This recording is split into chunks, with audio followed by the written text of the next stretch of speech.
While Tesla might get all the glory and press, the Nissan Leaf is the best-selling EV out there. And a recent refresh brought the car up to date, but it needed more, and by more, I mean more range.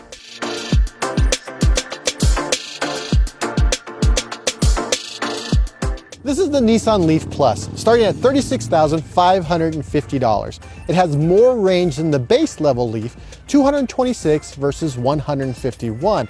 Now, in addition to more range, it also has the same driver's assistant technology and the same infotainment system. It even drives the same, which is great, but it's not fun.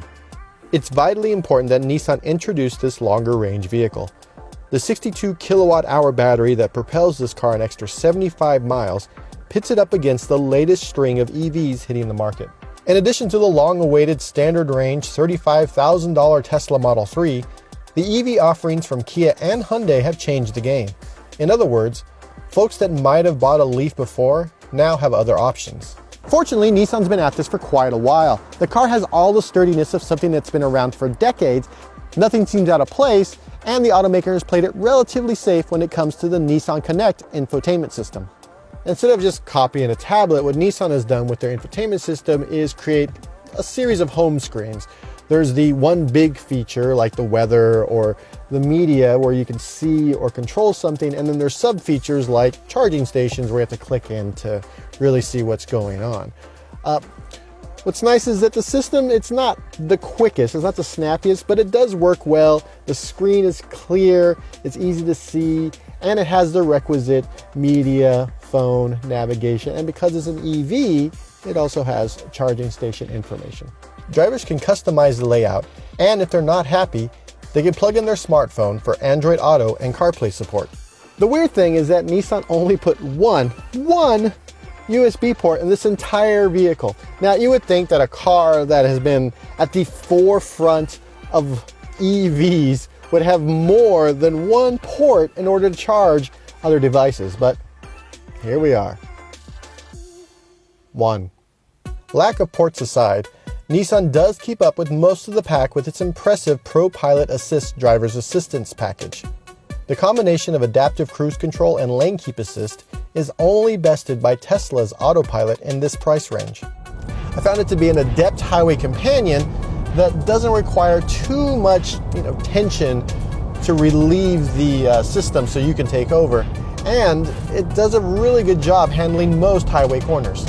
It's smooth at following traffic, and when another car merges in front of it, it has a really nice transition to slow down. It's not all herky-jerky, it doesn't slam on the brakes.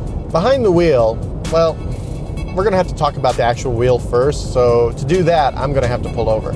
There's something weird about this. It doesn't have a telescoping function. You can't pull the wheel in and out to adjust it. You can go up and down to your heart's content, but in and out, it doesn't work. And I got so frustrated by this that I thought I was missing a button or a lever that I just didn't see. And so I pulled over and I had to check the internet to find out that I can't pull this wheel out. So when I'm driving, my hand keeps hitting my knee unless I put it way up like this, like I'm driving a bus. But back to driving. The front-wheel drive Leaf has a 160 kilowatt motor that pushes 214 horsepower and 250 foot-pounds of torque.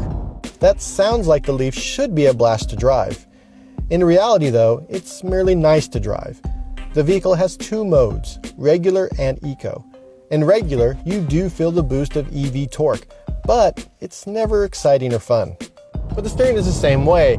It does its job adequately, and there wasn't as much body roll as I'd expected, but there isn't much surprise either. The car acts and drives exactly like you would expect it to, which I kind of expect a little bit more personality out of the vehicles I'm behind the wheel of.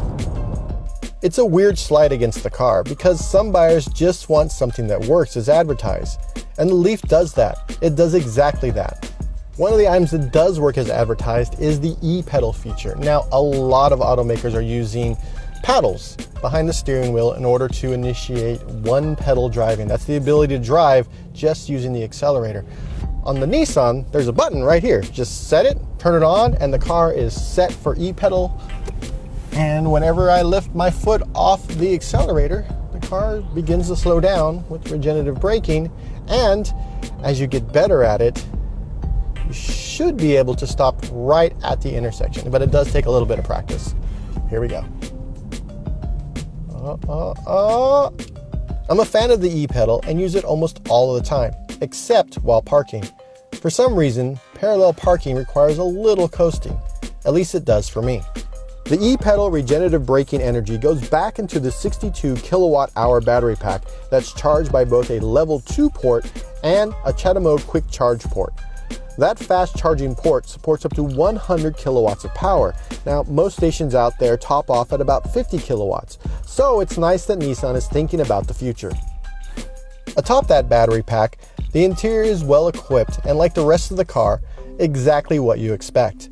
The seats are comfortable and the trunk has an impressive 23.5 cubic square feet of space. The Kona EV only has 19.2 cubic square feet.